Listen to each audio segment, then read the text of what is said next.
This episode of Says Who, I almost said Town Watch, because we're doing this hot right now, folks. We got no notes. We literally minutes ago, we're like, let's go.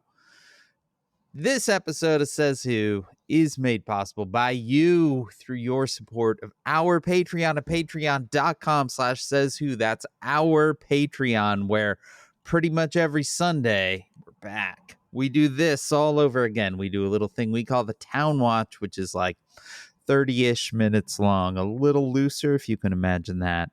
And yours, if you give it the $5 or $10 a month level, that $10 a month level also gets you a sticker in the mail every month, because you remember the Says Who Sticker Club when you give it that level. It's a great club.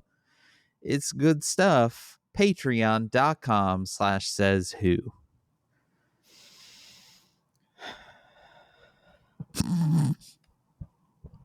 Maureen has a real deer in the headlights look. Hello. My name is Maureen Johnson, and I write books. Everything's going fine. Everything's going great. Writing books is fun. It goes real well. I have a book coming out next week. It's within the week. It's called The Creeping Head Murder. And if you get it, I'd really like it. And let me know what you think of it. I will tell you, Maureen Johnson, that there have been multiple times where Janice has said to me, when does Maureen's murder book come out? I'm really excited about that. Like, multiple times. We're all looking forward to the Creeping Hand Murder. Well, I finally got my box, so I'm going to send you No, you're copy. not. I'm going to buy one with cash money. No, let me send you one. I'm going to walk into a bookstore and I'm going to say, where's that book? God damn it. And then they're going to get it for me. And then I'm going to give them cash money. And I'm going to say thank you. And then I'm going to have bought it. I'm sorry. I'm eating something. Today's real scrappy, you guys. We're doing this. I have a Google alert on it. And one came up for Reddit. Yeah. And it was this bookseller that was like, this was a while ago. It was a couple months ago. It was like, so does anyone know anything about this book, The Creeping Hand Murder? Because I just got 45 pre-orders for it, and we sell like 7 books a day online. So, but what I think that was Says Who. Yeah, that's right. You all showed up at some bookstore. Some bookstore got like, I don't think it was Mystery Bookstore because they didn't know anything about it. This store was like, we got 45 pre-orders and we do not know why. I love it. Bring it on. Bring it on if you want to get this book. And you do want to get this book.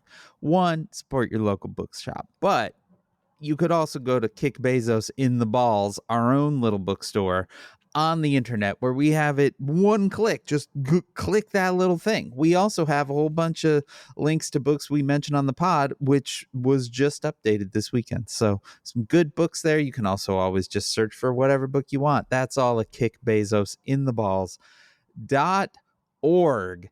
And if you're buying things on the internet, mosey on over to the Says Who merch store that I'm completely forget. Merch.sayswhopodcast.com. That's our merch store. And usually I tell you to go buy something at shop.dansinker.com. But what I'd actually like you to do today, if you do not yet subscribe to the newsletter version of the blog that I write, I would love if you went on over to dansinker.com/follow and subscribe to that newsletter, because I write it, I send it out, people like it, and I'd like you to read it too. Shop.dansinker.com or dansinker.com/follow. That's what I told people to do. We don't have any notes. This is going to go great.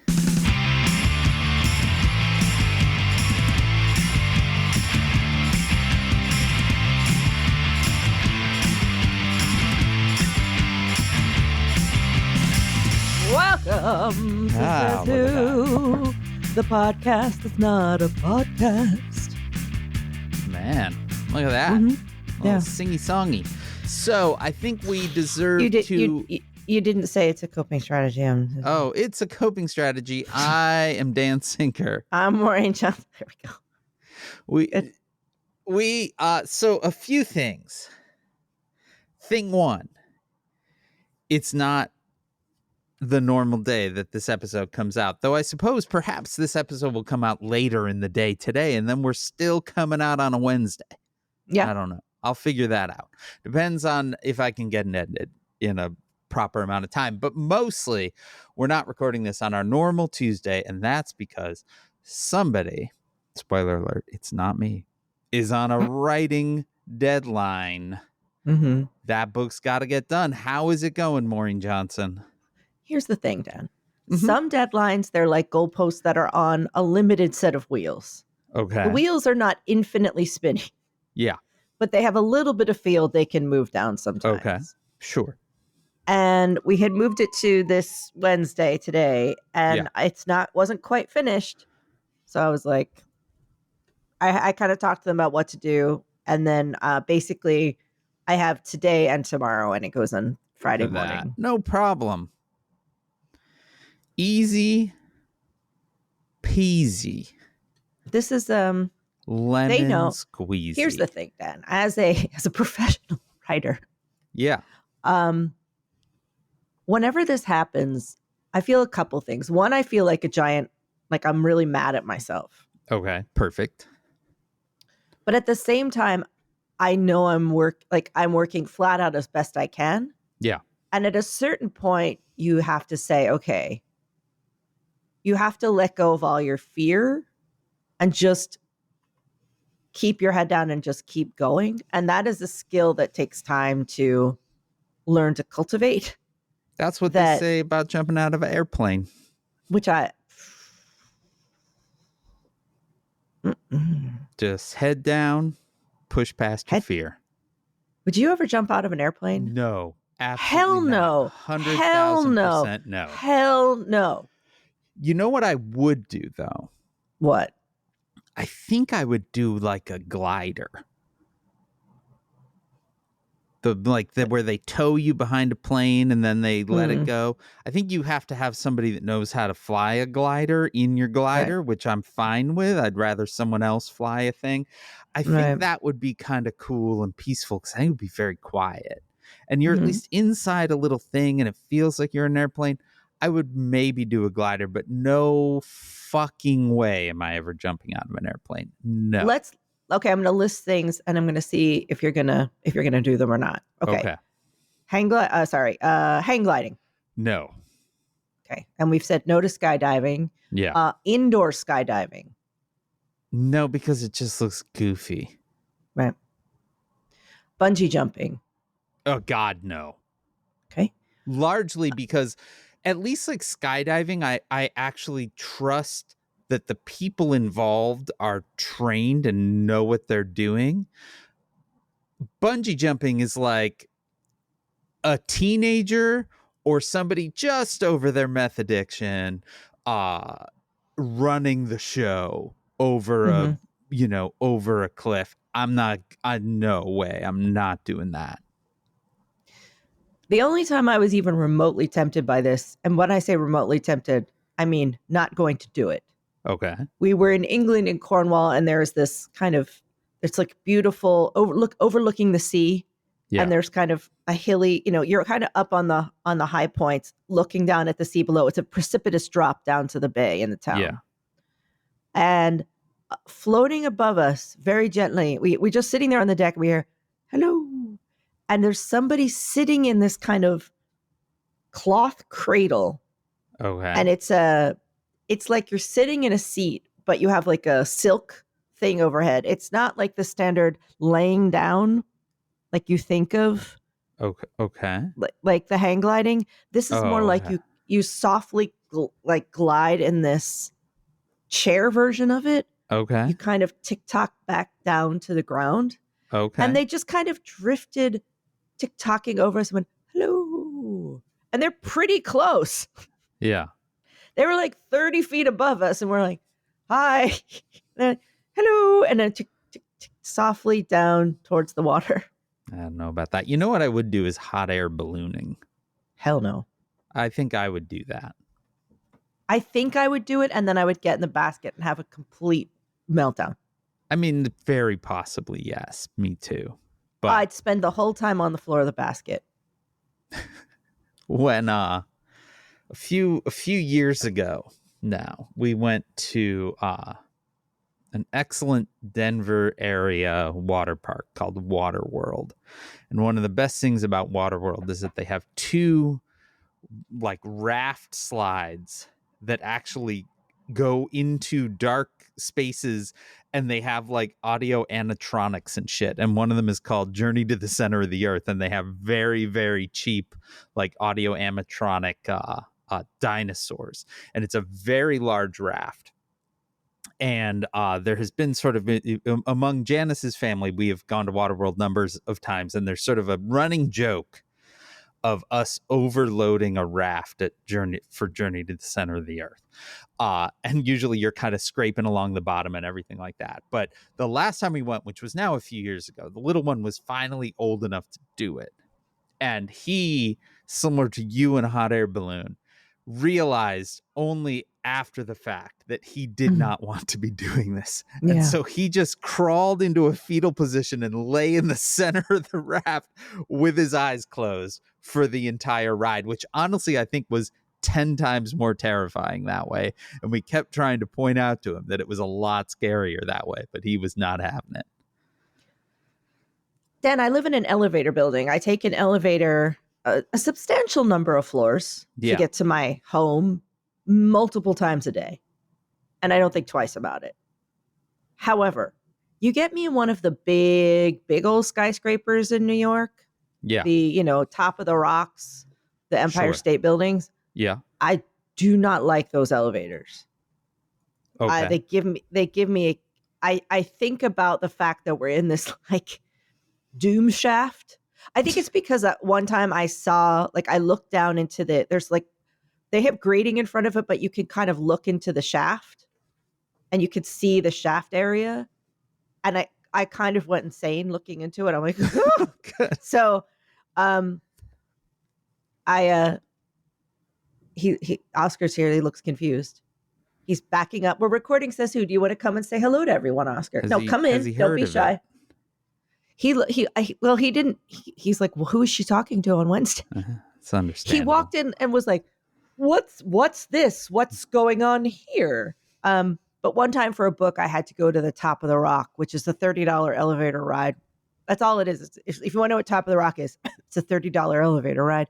It may be more now. It was 30 when I did it. And you get in this elevator and then you're in it. And the first thing they say is, look up. And you're like, huh? And you look up automatically. And the elevator top looked transparent. No, and you could sort of like see yourself shooting up. And it had like a projection on it and a whole thing. Yeah. And apparently in the Empire State Building, there's one, but it's not clear. It's like there's something they put on the ceiling that's like a movie that looks like you're watching it being built, but I think it's just a screen. But anyway, we get shot up like 5,000 stories while I'm like, oh, God. And we get to the top of the rock and I look around and I do what I need to do. And I realize I don't want to go down. I don't want to get on the elevator. Perfect. And so I'm like, I guess I can walk down 90 flights or whatever it is. It's fine. It's like Ghostbusters. I can do it. But then I was like, finally, I got to get down. Like, I just got to do it. And I get on the elevator and there's only one other person on it. I may have told the story, but I don't care. It's a good story about what to do in situations. And there was an older woman and she was on the floor in a ball. Oh. And I was like, oh. And suddenly I wasn't scared at all. I was like, hey, I didn't want to get on this. And the whole ride down, I'm like, doesn't this elevator suck? Yeah, I was scared of it too. And then because she was more scared than me, I wasn't scared at all. And I kind of talked to her the whole time, like, this blows. Don't worry about it. I totally get where you're coming from. And she was like, yeah, it really sucks. I was like, it sucks. It totally sucks. And then we got down to the bottom. We were fine. Just talking about how much we didn't like it. I thought this story was going to involve you then being like, oh, awesome, and crawling up into a fetal position right next to her. Would have been the better move. Maureen Johnson, my phone reminded me of something this week. And it reminded me that 9 years ago this week, I embarked on a podcast that was going to be 8 episodes long. It was this podcast 9 years ago this week. You know why, Dan? We were going to do it because there was no way things No could, way. like, how else were you going to, this 8-week situation we were in, how were we going to take it? Yeah. And I very distinctly remember in pitching you, I was like, look, you're really busy. You have books to write. We're not doing it for a long time. It's just 8 weeks long. It'll be fine. How many books have you written since then? Include the one that's concluding this week. All right. 2016. I don't think I had started Truly Devious yet. No, you definitely had not. I may have been on the last Shades of London book that was out. So I was on the Shadow Cabinet, probably. Yeah, I'm pretty sure that's right. So it's the Shadow Cabinet, Truly Devious, The Vanishing Stare, The Hand on the Wall, The Box in the Woods, 9 Liars, this one, The Velvet Knife. I've also done Creeping Hand Murder, Your Guide to Not Getting Murdered in a Quaint English Village, and I wrote in a bunch of collections. So I would have worked on probably 3 Shadowhunter collections. And I did Cruella. And that was the novel that was the tie-in for the Cruella movie. Yeah. Which I actually really liked doing. That was a fun book to write. Death at Morning House. So let's see. 1, 2. That's so many fucking books. Jesus Christ. So I did Shadow Cabinet, then 1, 2, 3, 4, 5, 6, 7, 8, 9, 10. So I did 10 books plus story collections. And then we also put together how I resist. That was something we edited. So 10 books that were just me. And then I feel less lazy. Madness. Yeah. I feel less. Yeah. That sounds right. Anyway, happy 9 years. What else have I done? What a joy it's been. Was it more than that? I feel like there's something big I'm missing. I'm sure there is. It's fine. You don't need to overfocus on this one. No, but that's more than that's not lazy, is it? No. That is more than 1 book a year. That is madness. Well, some of them were shorter than others. No. Nothing. I picked up Cruella during the pandemic, and that I loved writing because I love that period. That was a fun book. I really liked writing that. It just allowed me to have fun with my useless knowledge of. They were like, does anyone have a encyclopedic knowledge of exactly what was going on certain London streets in 1967? And I stepped forward and said, yes, I do. And anyway, I'd be happy to share. So there you go. So that's the thing. You'll get this one done too.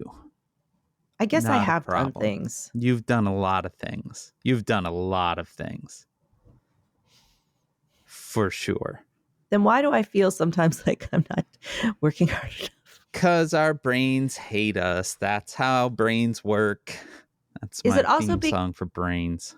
Is it also because we live in America where they're like, did you not work today? Did you? I mean, I don't think if I lived somewhere else, my brain wouldn't be, you're not doing enough. You lazy fuck. So. Dan, let's list all the things you've done. I don't need to do that. I don't even remember what they are. They're not many, right? It's mostly this. Like, what's the consistent thing is this and stressing out. This is our 395th episode. We are 5 away from 400, by the way. If you're wondering where all that time went, that's where it went. And think of the dumb babies that we were. The dumb Things- babies that we were that couldn't even fathom some of this shit. That They now wouldn't know. I'm literally like, oh, whatever. DHS helicopters are circling about a mile from my house. It's fine. Whatever. Yeah, Stupid dumbasses. Tell us about Chicago right now. It's stressful right now, I would say. In large part because it sort of feels like we're all waiting for another shoe to drop. You know, they have announced Operation Midway Blitz.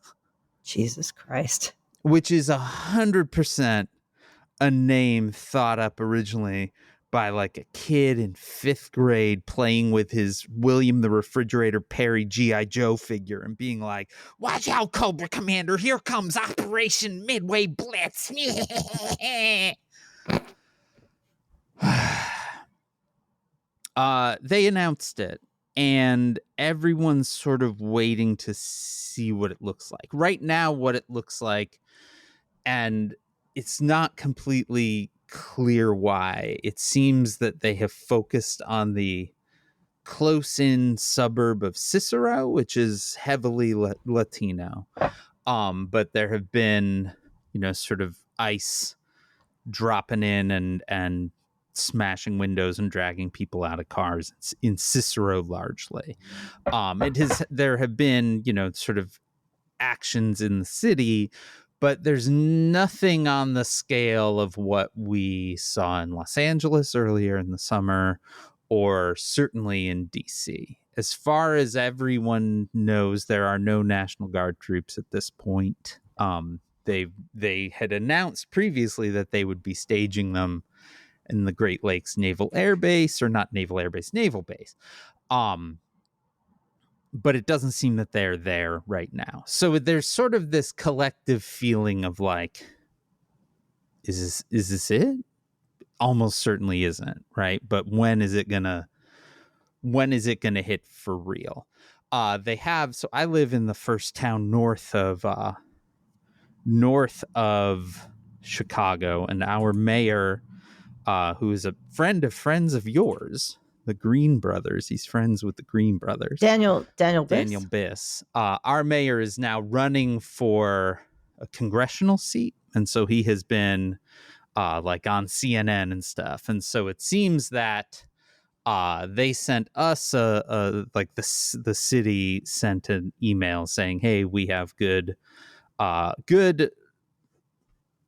information that ICE will be here in Evanston at some point this week." And he's been on CNN and stuff like that. And so they are now kind of just like literally like circling helicopters off the lake just to just to be like, hey, fuck you, essentially.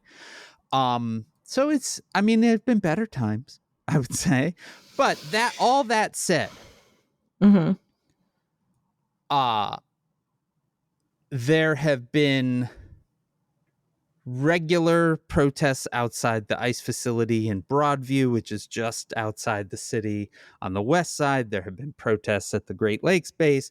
There have been huge protests downtown every few days, just thousands and thousands of people. A lot of this seems to be centered around, or their timing was originally reported as being centered around Mexican Independence Day, which is a big, big, big deal in Chicago. Just so folks that understand the kind of demographics, Chicago is essentially demographically thirds. It's like a third white, a third black, and a third Hispanic, largely Mexican. And so Mexican Independence Day is huge, huge, huge, huge, huge here. It lasts for like a week or two. It is often centered around sort of folks driving cars around with 1,000 Mexican flags. It's awesome. And so there's been a lot of worry around what to do. And so the neighborhood of Pilsen, which is usually the traditional kickoff of sort of the Mexican Independence Day week or two that happens in Chicago, they went ahead and fucking had their parade, this weekend. It was essentially like everyone was like, fuck you, of course we're doing this. so I think there's a level of that of just like, fuck you. But it's definitely a little stressful right now, I would say. Dan, so you're saying that 2016, Dan. Yeah. Do we have to talk to 2016 Dan for a minute?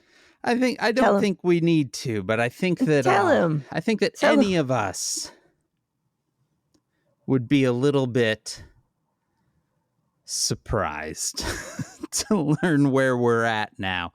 Janice got a call from her mom last night, and her mom was like, I heard that things are bad in Chicago right now. I heard someone got murdered. It's like, Janice was like, don't watch the news. Please, just don't. But it is weird how Fox has put, say, people like my dad into a total trance. Yeah. Like a genuine kind of absolute, like they have to keep watching it. Yeah. They watch it for hours and like hours and hours and hours and hours. And how much I don't know, that I feel like I've lost of him to it. Yeah.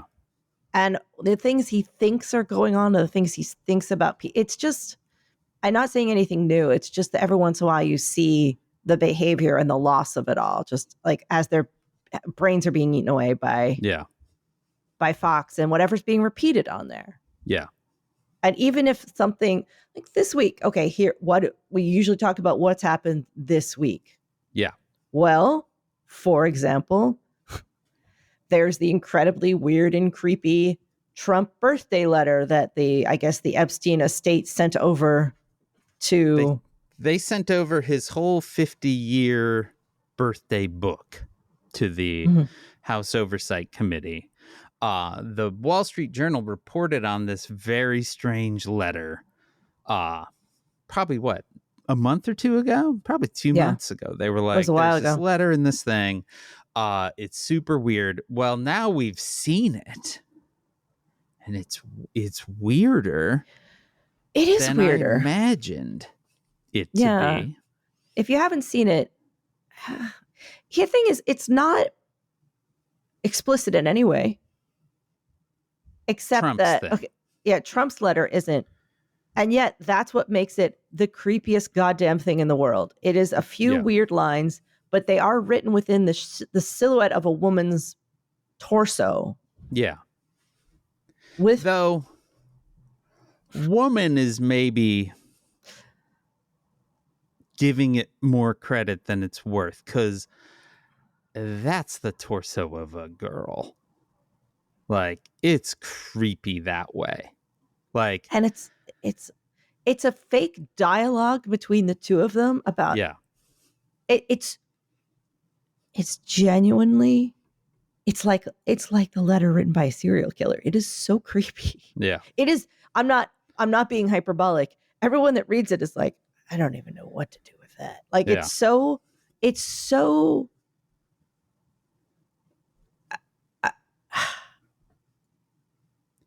the fact that it's the fact that it's written as a dialogue between the two of them, talking about how they have not just secrets, but like they're enigmas, and how enigmas always, it's yuck.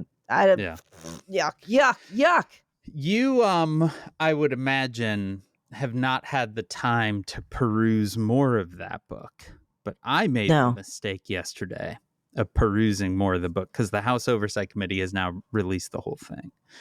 And it is a horrifying collection of rich and powerful people essentially being, hey, buddy, I love committing crimes with you. Oh, remember that great time we had raping people? Oh, it's awesome. It's fucking madness. Like, it is an absolutely bananas thing to look at. And do not look at it if you don't want to be horrified. I would say that would be thing one. The funniest bit is all the Republicans going, well, we'll take down Clinton. And the rest of us going, well, don't threaten us with a good time. Have at it. Yeah. And weirdly, for being a giant raging creep himself, Clinton's thing is sort of modest comparatively to most of what's in there. It is a remarkable document that the Trump administration is now sort of trying to bend over backwards to say, well, that wasn't him. He didn't write that. He didn't draw that. That isn't his signature. He signs it Donald. He does not write his normal Donald Trump thing. He writes Donald with this weird little like line after the D. And I think it was the New York Times almost immediately was like, here are 5 letters that Donald Trump wrote at the same time where he signed the exact same signature. You know, I mean, it's just. Oh, Dan, did you notice something about that? The placement of the signature that I didn't notice it right away. The pubes. I didn't notice that right away. Yeah. And then I saw the thing where they break it down and I was like, It's also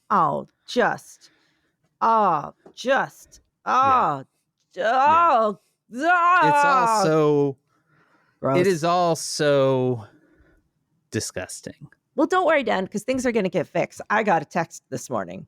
Oh, really? This text might be my Joker. So yeah. So here's what this text, I'm just going to read the first because it's long. So I'm going to read the first beginning of it. Democrats aren't perfect. Oh, no. But electing them is the only path to stopping Trump, and Congress majority PAC's ads will be a powerful force to regain majorities in both the House and Senate. Voters need new messaging, and we deliver that. Oh, good. Our ads stand alone. Every ad attacks Trump and Republicans as a group, and all end. By the way, the punctuation in this is next level. Madness. That's why I have to keep stopping and going, why is there a comma there? And all end, vote Democrat. Phew. We call Trump extremist, reckless, and dangerous to our democracy. We point to Democrats' excellent track record on the economy, on climate change, gun safety, and abortion. All right. Now, so it kind of goes on, but I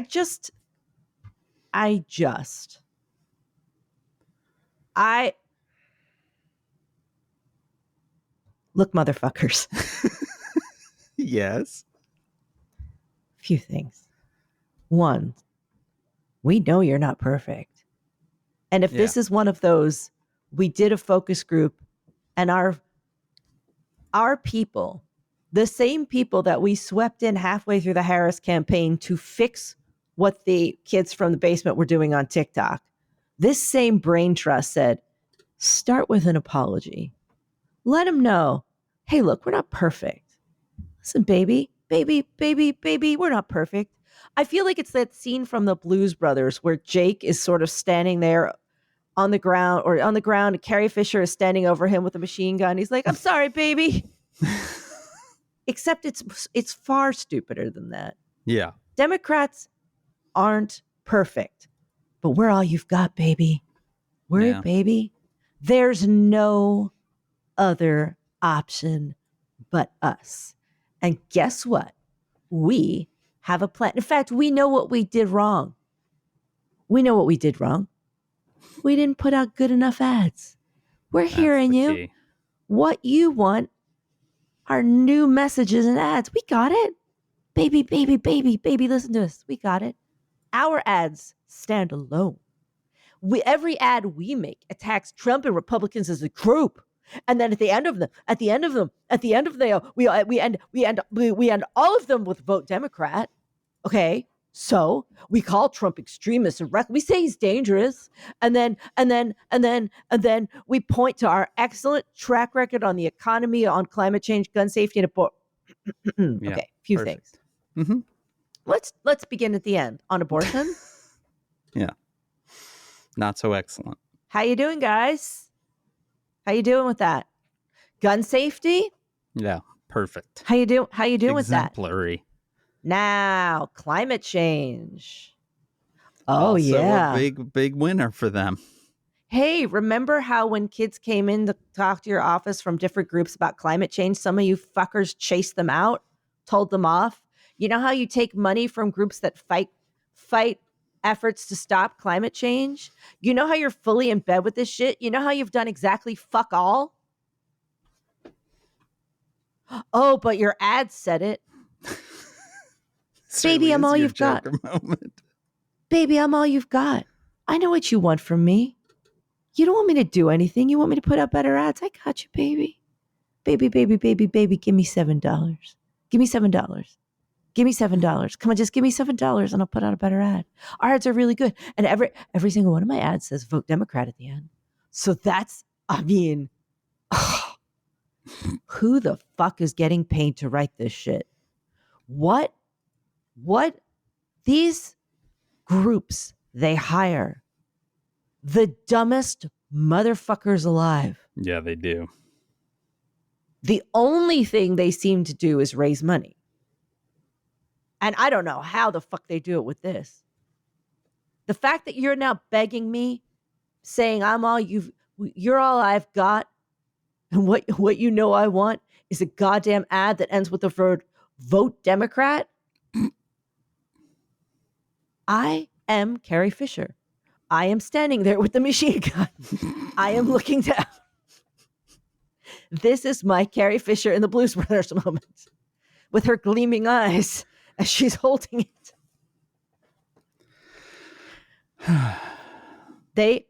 Have you seen the strongly worded letters that we've sent? They are the strongest. Have you seen the way we won't endorse Zoran in New York City? Have you seen the way we have chased away all the children and all of the groups and all of the people that have tried to fight climate change? Have you seen how we have done exactly fuck all on abortion? Have you seen how we say we're going to do one thing and then immediately capitulate? Have you seen us take money from groups that are actively causing some of these problems? Baby, you got to take us back. We know we're not perfect, but we're all you've got. Yeah, it should go great. It should go great. They didn't do any of those things, but they did do make ads that end vote. The fact that they're so proudly, we end every ad with vote Democrat. Watch out. What smug dipshit wrote that? Bring him to me. I just like the implication there that every ad, like every political ad before that, people have been like, oh shit, that ran and we forgot to tell them to vote. Oh no. Oh fuck. Did that go live? Listen, okay, here's our ad. Okay, hey everybody, Trump and that all the Republicans as a group are the worst and they're dangerous. And we did all this. I know we didn't really do it, but like, here's some stuff that we know you care about. Vote Democrat. Give us $7. Give us $7. I'm mad. Yeah, understandable. Because it's 2025. We're in the second Trump turn. Everything is being enacted from Project 2025. Yeah. There are things going on around the world that are very grim, including a genocide. Yeah. And what are you fucking doing? Where's your plan? Yeah. Show us the plan. Yeah. That's what I want to see. As my friend put it the other day, where she very succinctly, where's the plan? They had a plan. Where is your plan? Yeah. And like a real plan. A real plan. A plan that is not just here are some ideas, but here is exactly how they're being implemented, hell or high water. Which is essentially what Project 2025 is. Here is sort of the top level ideology, and then here is the fucking down in the nitty gritty exact ways of what rules and laws and norms we're going to bend to make it happen.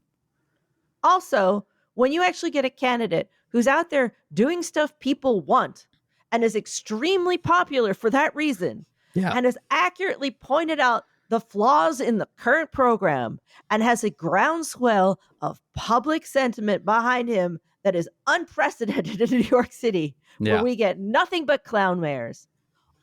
Every single one of you motherfuckers, none of you have come forward to endorse him or get on board. Yeah, it's insane. In fact, you are actively trying to stop him. Yeah.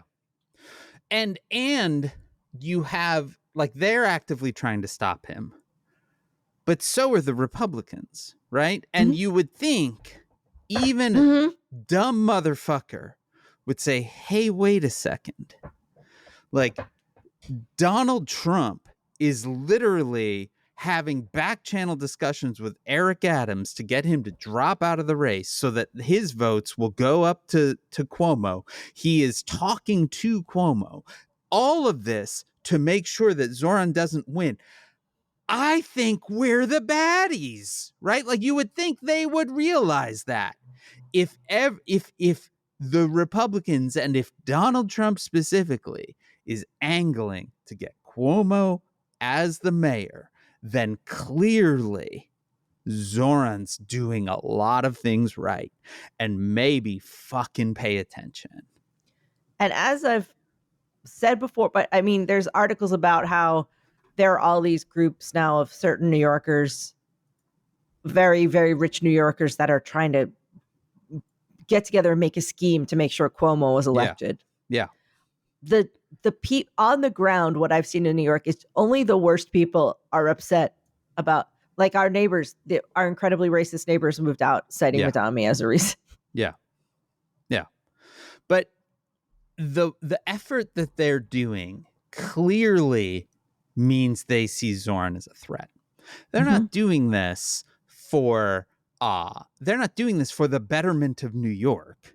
No. And they are certainly not doing it if they thought that Zoran was a terrible candidate who would bring the Democrats down with him, if elected, they would be doing everything possible to get him elected.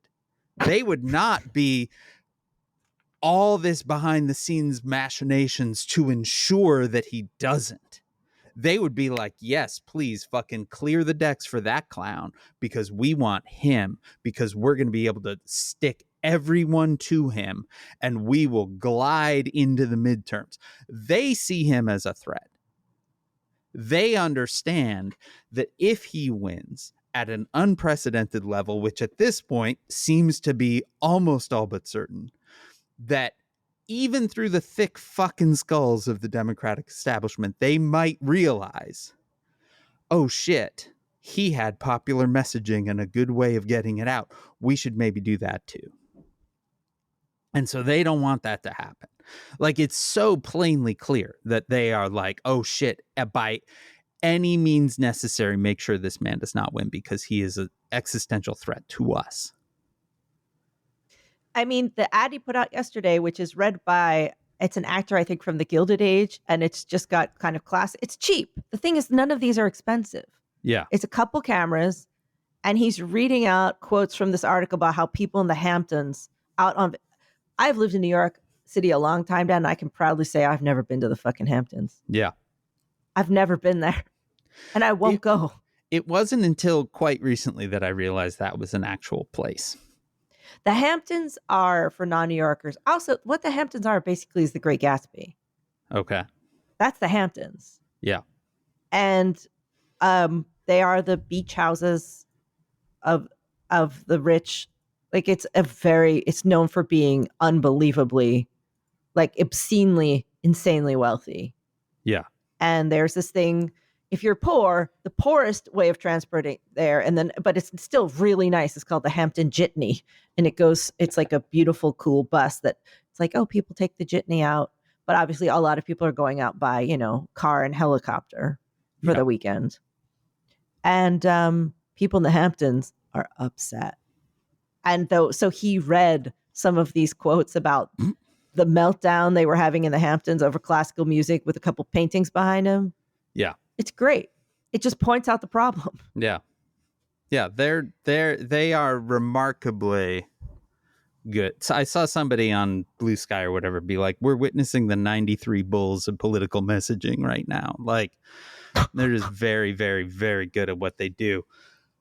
But Maureen, there's one other thing I want to talk about today, which is that yesterday, Donald Trump ventured out from the White House. Did he? So yes, he has been. Oh, don't look it up. Let me tell you this. Okay, story. okay. He can always see when I change to look something up. He has been, waging a war in Washington, D.C., ostensibly to bring crime down. And he was asked quite recently by a reporter, like, hey, if crime's down so much in D.C., how come you never leave the White House grounds? Right.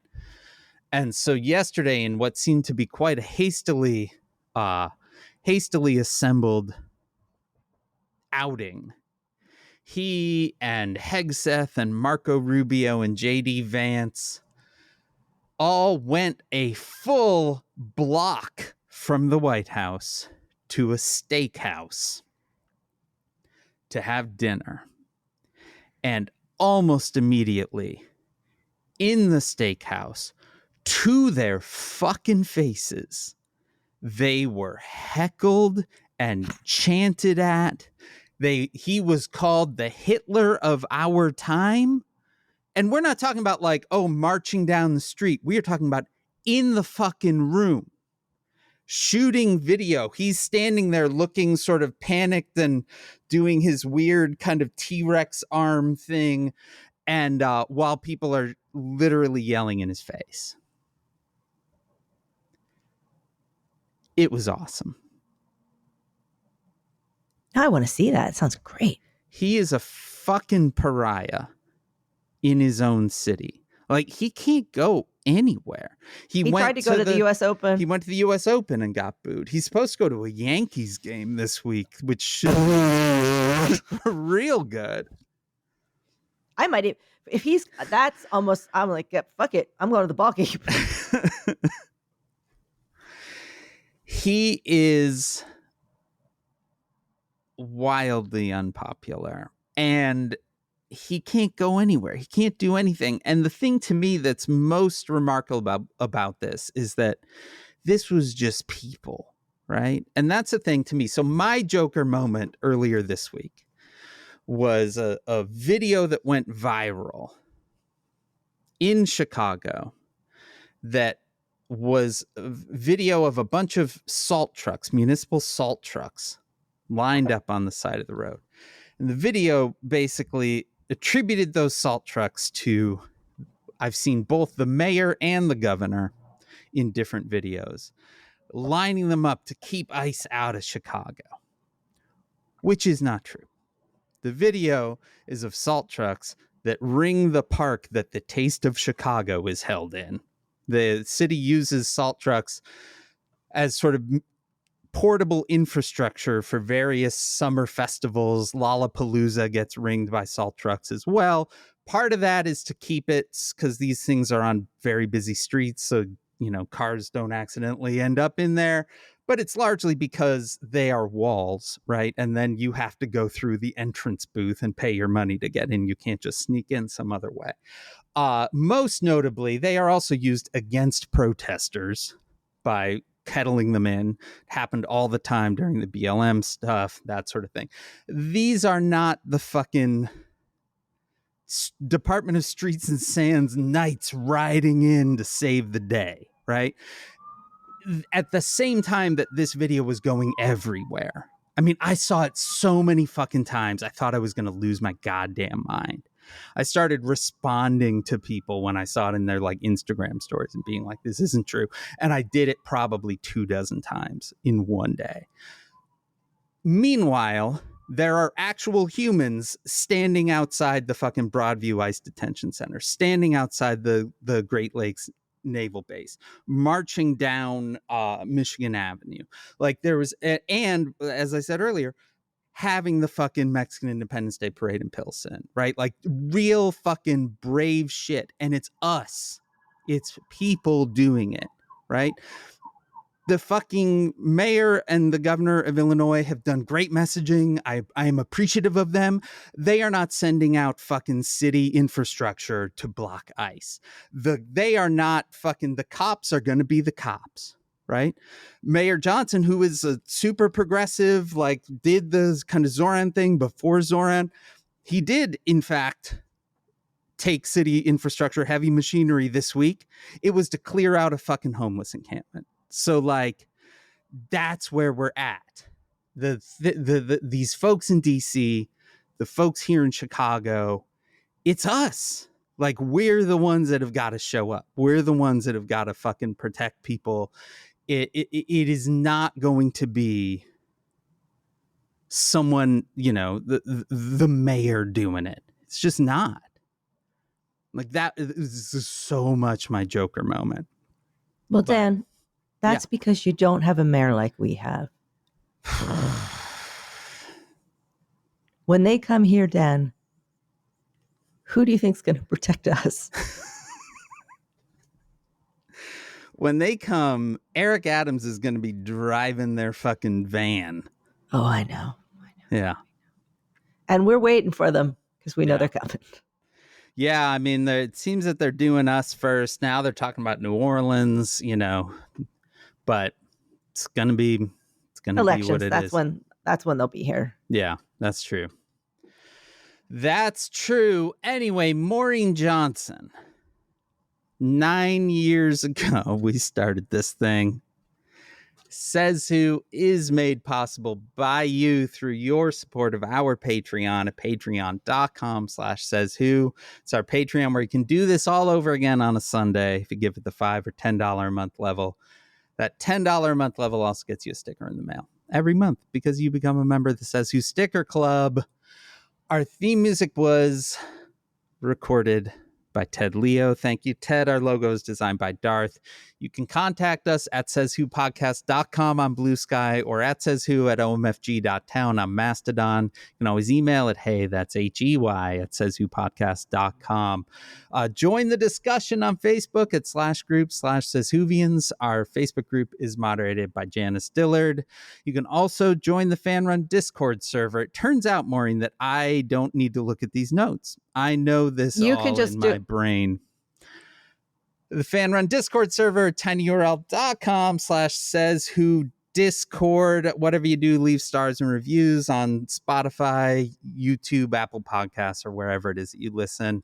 And you can join us next week. That's the 17th of September for this all over again. And until then, from Occupied Chicago, I am Dan Sinker. And from my little deadline office, standing there over Jake. You know that part of Blues Brothers where Carrie Fisher is just sitting in a car and you just see her look over and she has a little switch for an explosive? I love that. She's in that movie just for a very short time. Mm-hmm. But every moment she's on screen, I think about constantly. She's so good in it. Because she means every word. If you haven't seen it in a long time, it's about battling for Chicago. It's about kicking Nazis out of Chicago. It's true. It's about playing some music and dancing. It's all true. I almost gave myself a little snort attack there. Woo.